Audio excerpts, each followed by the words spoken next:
You can now get even more creative with the sound on your microbit. The latest version has an inbuilt microphone and speaker, so you can program it to sense and make sound instantly. You can also use sounds to add personality to your projects and creations. So you can program your microbit to express how they feel when different things happen. You can make it smile and giggle, and even program the accelerometer to increase the giggle pitch as your microbit moves.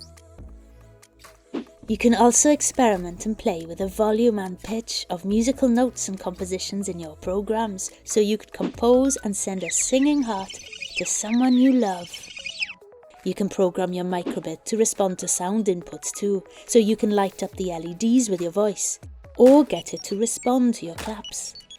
Your microbit even knows when it's quiet, so you could program it to enjoy a peaceful moment with you too. So how will you use sound in your microbit projects?